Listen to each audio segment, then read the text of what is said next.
Bienvenidos a Galería VIP. Está con nosotros Leopoldo Brizuela, es el ganador del premio Alfaguara por esta novela, Una misma noche. Muchísimas gracias por estar aquí con nosotros. Gracias a ti. ¿Qué se siente andar presumiendo un premio Alfaguara? Se siente una gran felicidad, por supuesto, pero también una desorientación. Es como demasiado para uno. Por momentos, entre la avalancha de cosas buenas que te pasan, por momentos me paro y digo, no lo puedo creer que me haya sucedido a mí. Y compartes la lista con otros grandes, Poniatowska también, por ejemplo. Sí, Poniatowska, Tomás Elmo Martínez, Andrés Neumann, Restrepo también, claro. ¿Y qué se siente ver tu nombre ya junto a ellos? La primera vez que lo viste, ¿qué pasó por tu mente? Siento que es mucho. Siento que uno que está colocado en un lugar que se lo merece, pero que uno no se lo termina de creer, ¿no? Y por otro lado es una lista tan, ¿cómo te diría? Tan indudable, de gente que es tan admirable en sí, que nada, es como un compromiso todavía con seguir escribiendo y con estar a esa altura, ¿no? Oye, y que venga con una novela de alguna manera terapéutica. Es probable, es una buena manera de llamarlo, sí. Pero creo que la literatura siempre ha tenido ese poder, ¿no? Empiezas a escribir una novela porque algo del mundo no te gusta o no te hace sentir bien, y con la esperanza de que el escribir te pueda reconciliar de alguna manera con el mundo. Así que toda novela es un poco, no sé si terapéutica, pero sí reconciliadora. Y cuéntale a la gente un poquito de la historia de Una misma noche. Muy bien, la novela transcurre en dos planos, en 2010, hace muy poco, y en 1976.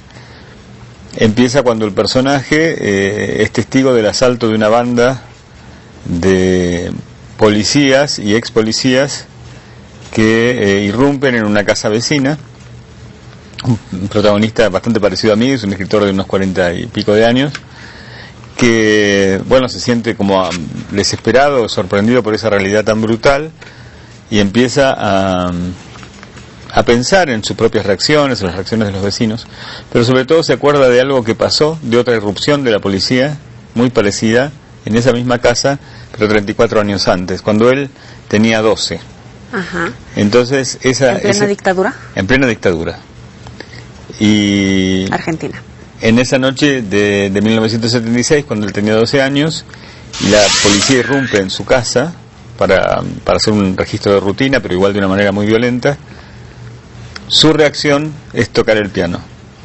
Un chico de 12 años que no sabe bien qué hacer, la madre está retenida en la vereda y el padre está mostrándole las habitaciones, él está con un tipo al lado, armado, y su reacción casi inconsciente o instintiva, como se quiera llamar, es tocar el piano. Y esa imagen, el recuerdo de esa noche, obsesiona al narrador, empieza a investigar qué pasó verdaderamente, y empieza una novela de suspenso que creo que termina por unir las dos noches en una, ¿no? Oye, todo es suspenso, pero ¿por qué se cayó el personaje? Es una pregunta que se plantea varias veces. ¿Por qué? ¿Por qué guardó silencio? Hay infinidad de respuestas para eso. ¿Por qué guardó silencio ante sí mismo también? Esas son las cosas que nos interesan, creo, a los narradores, a los escritores en general. Los enigmas que en el fondo no tienen una sola respuesta y que siempre va a haber. En principio porque toda situación traumática, ¿no?, lo que te causa mucho dolor, muchas veces es muy difícil de recordar, sobre todo si no lo entiendes demasiado. Después él piensa que no quiere hablar de eso para no entristecer al otro testigo vivo, que es la madre. También por culpa, por miedo de que si cuenta lo que pasó en esa noche la gente lo censure, porque es una situación muy ambigua, ¿no? Él no fue un héroe ni fue tampoco lo contrario, pero a lo mejor todavía la sociedad o la gente que lo rodea no es tan sutil como para verlo, por un montón de cosas, pero que son todas muy graves y necesarias de sanar, ¿no? Imagínense ustedes que salen a pasear al perro y ven a un cuatito ahí con su gorrita, medio sospechoso, sobre todo en México ahorita, Y afortunadamente el perro hace sus deberes en la calle, el personaje lo recoge, regresa a la casa, y cuando va de regreso ve que esta persona no lo está viendo a él mismo, sino viendo a lo lejos a ver si alguien se aparece. Y cuando este personaje entra a la casa, después de un rato, se da cuenta que hay una patrulla. ¿Ustedes qué harían? ¿Realmente se detendrían a observar si está pasando algo más con un vecino? ¿Lo denunciarían? ¿Dirían, yo estuve ahí, me dio miedo y me fugué? ¿Qué pasaría? ¿A ti te pasó algo así? A mí me pasó algo así, sí. Y me pasó así en un asalto realmente que hubo en la vecindad, no en la casa de al lado, pero sí en una casa cercana. Yo vi casi esas mismas cosas y mi reacción fue meterme en casa sabiendo que irme a dormir. Y al otro día, cuando qué sé yo, hacía las cosas que hacemos habitualmente, ir al supermercado, ir a la plaza, pasear el perro otra vez, me encontraba con otros vecinos que me comentaban reacciones, ¿no? Y me preguntaban, ¿por qué hiciste eso? ¿Por qué no pensaste en llamar a alguien? Y me puse a reflexionar, claro, es cierto, ¿por qué yo creo que no puedo contar con nadie en una situación así? Bueno, todas esas preguntas son las que responde la novela, ¿no? Es decir, vivimos en una sociedad en que creo que cada uno se salva solo, tiene esa sensación, ¿no? Y que ese sentimiento tiene mucha historia. Después, por ejemplo, venía una vecina en la plaza donde nadie nos podía escuchar y me decía, ¿qué pasó de noche en tu casa? Así hablando como muy bajito. Y yo le digo, ¿por qué hablas así si nadie nos está escuchando? Y ella me dice, uy, tienes razón también. Como si esa mujer viviera todavía con la sensación de que hay una enorme oreja escuchando todas nuestras cosas, ¿no? Y son cosas que se heredan de aquellas épocas. Lo heredan principalmente por la situación que vivieron, la situación militar, o en particular cualquier individuo, sin importar en qué ciudad, en qué país, en qué condición civil se encuentren, se puede sentir así. En gran parte se hereda de aquellos tiempos, sí, de lecciones de profundo terror como la que le pasan al personaje de mi novela, ¿no? Que en eso es muy rica esta gira del Premio Alfaguara a la que estoy haciendo, porque en los diferentes países donde hubo dictadura, la gente se me acerca y me cuenta historias muy parecidas, anécdotas mínimas, pero que sin embargo significaron que esa persona se callara para toda la vida, ¿no? Puede ser un niño en una escuela al que, como me contaba un uruguayo, al que de pronto sorprendió una situación horrible. Es decir, son herencias de la dictadura, pero también hay herencias de una educación, hay herencias de situaciones familiares, ¿no? Sociales. Por ejemplo, el personaje de la novela tiene una infancia con un padre muy violento. Y eso implica una reacción ante la violencia política también, ¿no? Y bueno, son cosas que nos forman, sí. ¿Qué pasa con las sociedades, por ejemplo, cuando hay internet, medios de comunicación, y en algún lugar hay un holocausto, hay una dictadura, hay una invasión, y el resto nada más lo vemos en las noticias y decimos, otra noticia más y le cambiamos? ¿Qué opinas de nosotros como sociedad? No sé, pero es cierto que creo que era durante la Guerra del Golfo, que hace ya bastantes años, ¿no? Pero que me sorprendía una enorme cámara sobre la ciudad, puesta todo el tiempo sobre una ciudad que iba a ser de un momento a otro, cuando llegaran los marines, destruida completamente. Y me espantaba la sensación de que eso era muy parecido al Gran Hermano, ¿no? Y que uno terminara viéndolo como una especie de una tragedia real y la guerra, con todo lo que implica, como un espectáculo más. Y en eso creo que habría que pensar, que tenemos que pensar mucho los escritores, cuando tratamos así temas de horror, si no corremos el riesgo también de acostumbrar al horror, ¿no? Si hablar demasiado o de determinada forma de algo, no, en lugar de despertar la conciencia, de despertar el asombro, no hace más que acostumbrarnos, como volvernos indiferentes. Sí. Que pasemos de largo ya con esas situaciones. Exactamente. ¿Y qué hay de los juicios por la verdad?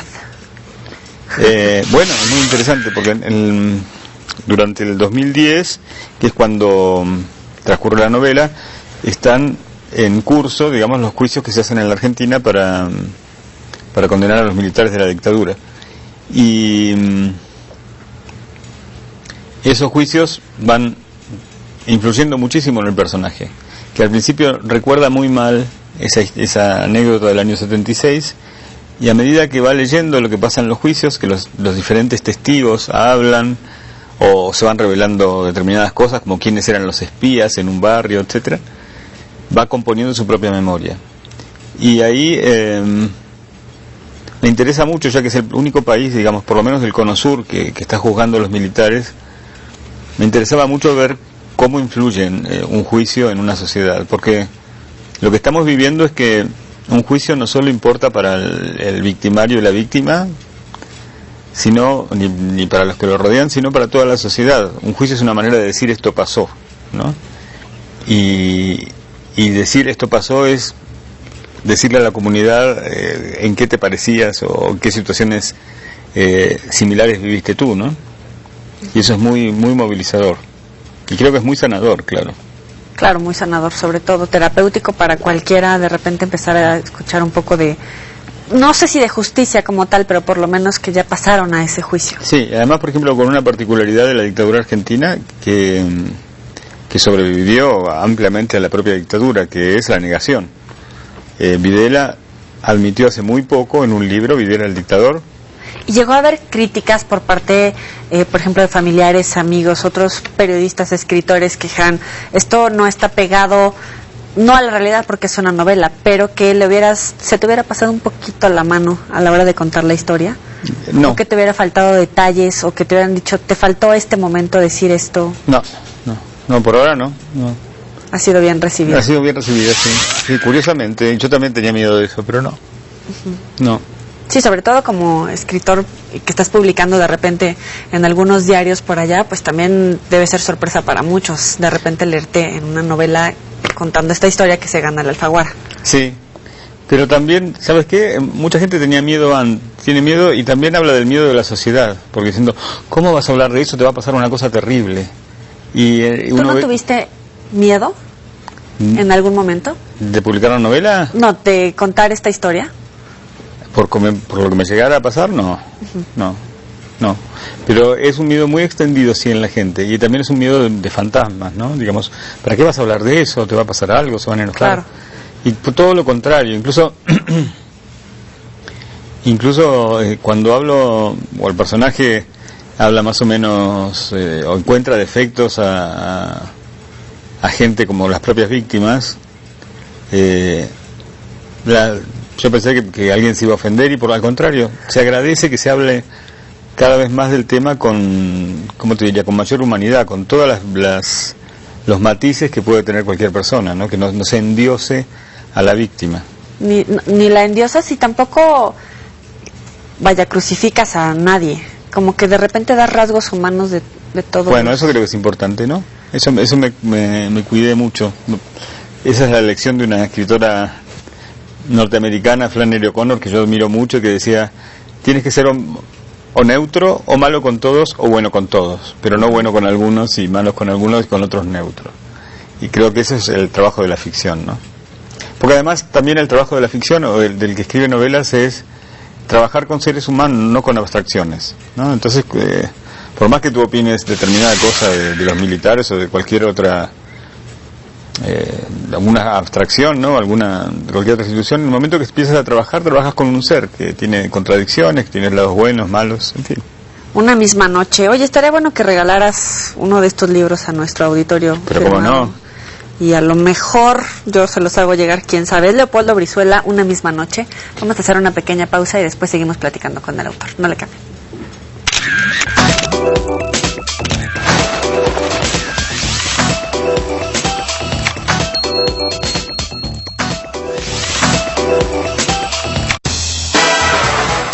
La semana llegó a su fin.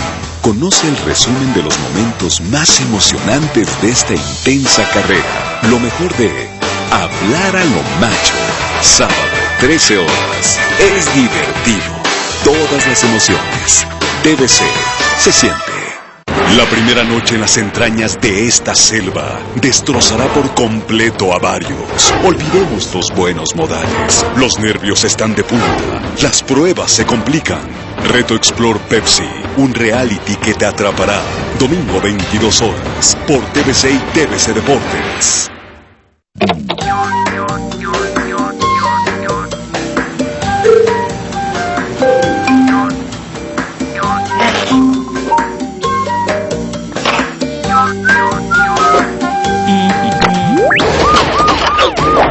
Robar señal de cable tiene consecuencias.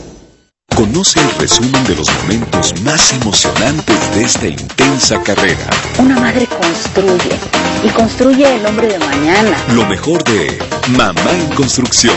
Domingo, 12 horas. Es divertido. Todas las emociones. TVC se siente.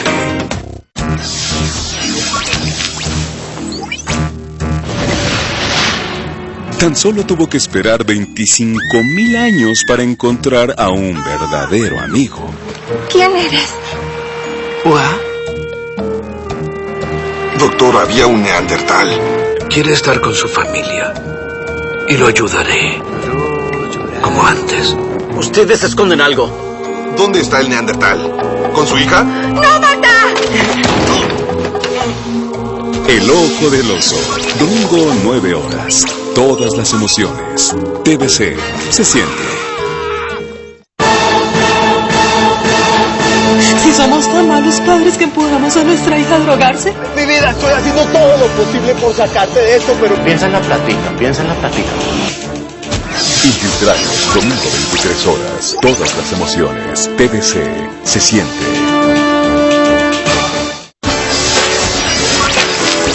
Conoce el resumen de los momentos más emocionantes de esta intensa carrera. Nosotros nos preocupamos por comer bien. En los canales de comunicación es una buena idea. Lo mejor de Mujeres en TVC. Sábado, 10 horas. Queremos consentirte con más emociones. Manda tus comentarios a tvc@pctv.mx.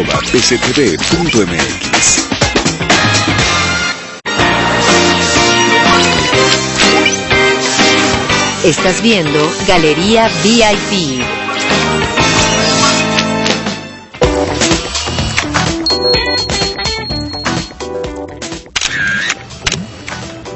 Una misma noche es el libro que nos presenta su autor Leopoldo Brizuela, que también escribió Inglaterra, otro de los favoritos. Sí, al menos mío es casi la primera novela verdadera que escribí y que ganó el premio Clarín en el año 99, o sea que ya hace bastante y tiene mucho más de escrita.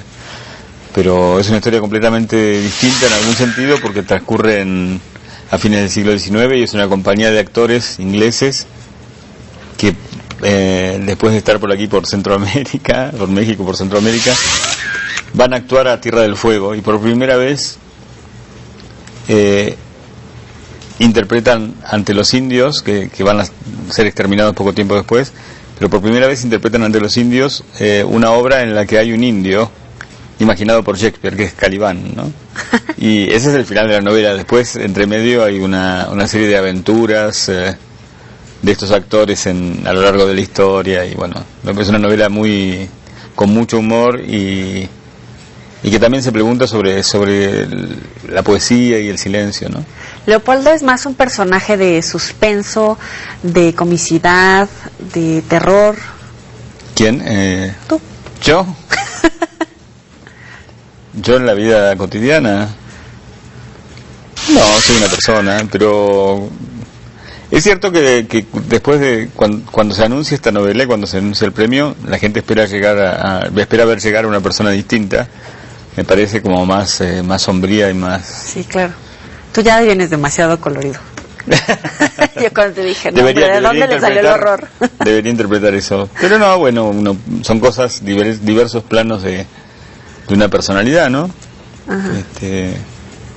Y bueno, creo que al contrario, que hablar de las zonas más oscuras te ayuda a unir, ¿no? A ser más íntegro.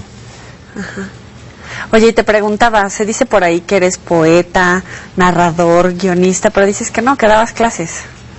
El guionista sí que daba clases de guión en la carrera de cine, en un nivel en que todavía eran como rudimentos, acercamientos a la escritura creativa, cosa que me encanta enseñar, hace mucho que lo hago, y lo hago también en muchas otras especialidades. Tengo gente que quiere escribir novelas. Después hice muchos talleres en lugares en que la gente no quiere ser escritor, sino escribir y adueñarse de esa herramienta, como en la cárcel, Está interesante eso. Sí, en la cárcel de mujeres di un taller mucho tiempo, en familiares de desaparecidos, con Madre Plaza de Mayo, con los hijos también, es decir, después instituciones sociales. Me interesa mucho eso. ¿Cuáles de tus novelas podría figurar en cine? ¿Y si te gustaría? Me gustaría que hicieran con cualquiera, porque me parece que son todas muy cinematográficas. No porque yo sea un cinéfilo,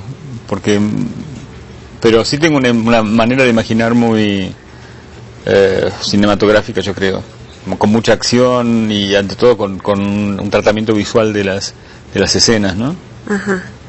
Pero las primeras son novelas muy largas y con muchísimos personajes, así que ya la sola idea de que vayan al cine me parece imposible, porque es una superproducción. Pero esta, por ejemplo, podría ser una novela, una película más íntima, ¿no? ¿Y si te gustaría?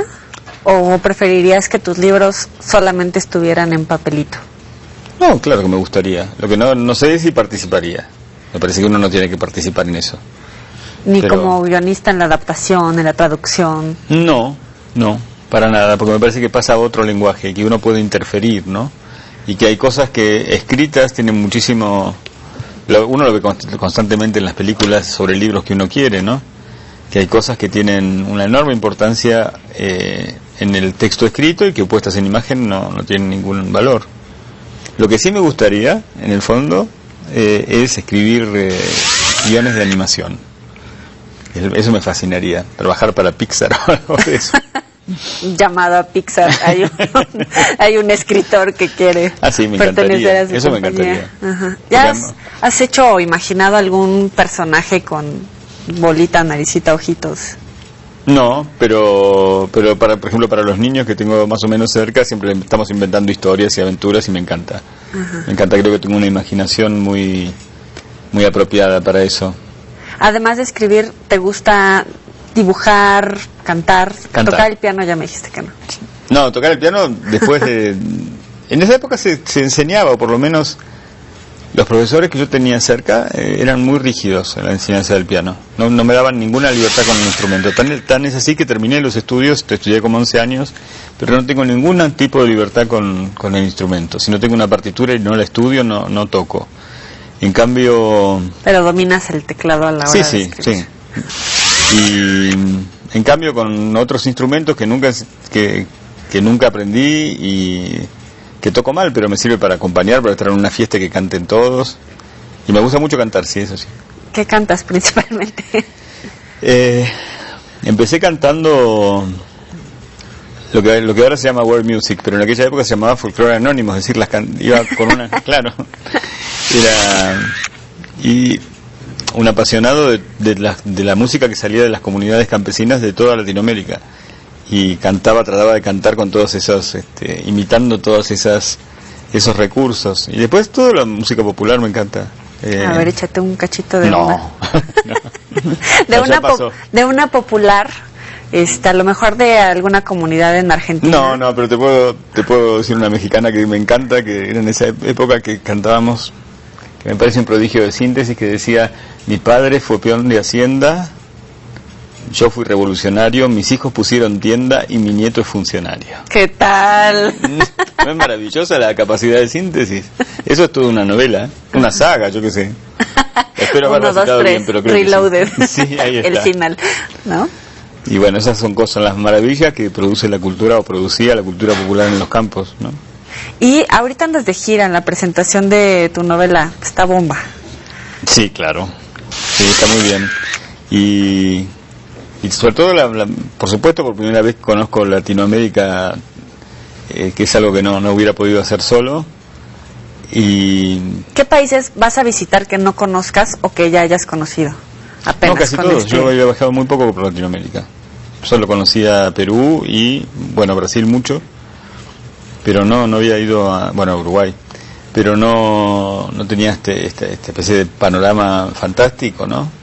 Pero al mismo tiempo esta vivencia que es muy distinta, como la novela al fin y al cabo habla de cosas muy profundas, la entrevista termina siendo mejor que una guía turística por cualquier lado de México, ¿no? Como que son conversaciones que uno también va conociendo, va aprendiendo mucho. No son entrevistas en que yo me limite a decir cosas, sino que realmente aprendo mucho. ¿Y de dónde te inspiras? ¿En los viajes, con música? ¿O ves así un parrafito de una canción que acabas de escuchar mexicana y dices, aquí ya mi próxima novela? Es muy curioso porque es como si imágenes o historias te eligieran a ti, ¿no? Hay mucha gente que a todos los escritores se nos acerca y dice, yo te voy a contar una historia y vas a ver que va a ser parte de un libro tuyo. Y a ti te fascina la historia, pero por alguna razón esa historia no quiere que seas tú, no te elige. En cambio hay pequeñísimas imágenes o cosas que escuchas que te quedan en la cabeza y van como si fueran fermentando como semillas y que terminan en algún momento por convertirse en una planta, ¿no? Pero no sé, me inspira mucho leer, claro, y determinados escritores que tienen como un tono en que inevitablemente tienes ganas de escribir después. ¿Quién es? Ahora voy, pero creo que es el mejor elogio. El otro día me preguntaban cuál es el mejor elogio que se puede hacer en un libro, y me parece que es ese. Cuando terminé de leerlo, tuve ganas de escribir, o tuve ganas de decirte, aunque sea ganas de discutirme, pero la literatura está para eso, para crear más poesía, ¿no? Quienes me gustan y quienes me hacen escribir, qué sé yo, depende de las épocas, Borges, Rulfo, no sé, Joseph Conrad, una dinamarquesa que se llama Isaac Dinesen, muchísimos. Oye, vamos a la sección de los 7 pecados. Bueno. Van a ser las preguntas que te van a hacer escribir tu próximo libro. A ver.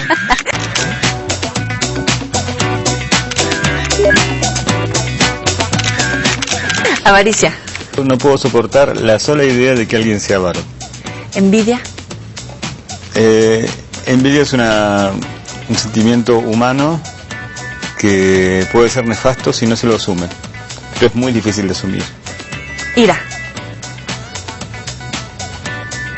La ira puede ser muy liberadora mientras no se convierta en método, ¿no?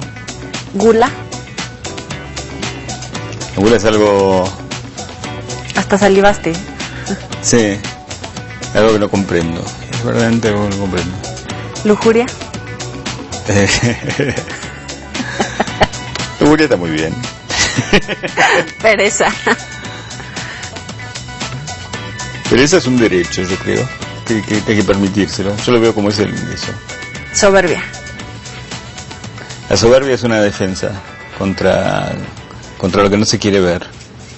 Oye, ¿y ya tienes listo el tema de tu próxima novela o no, estás esperando estoy esperando que la musa llegue? Me lleguen, sí. Tengo unos temitas que me están preocupando, algunas anécdotas, siempre sobre el mismo tema, que es el de los chicos maltratados del curso, las pequeñas maldades de los niños, que es algo que la literatura curiosamente ha tomado muy poco.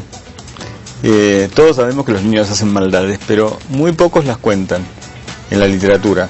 ¿Cuál era tu peor maldad de niño?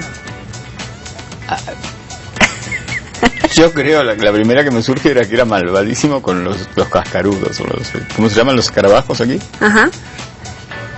Con un supuesto afán científico, los encerraba, los ponía en frasquitos, esas cosas.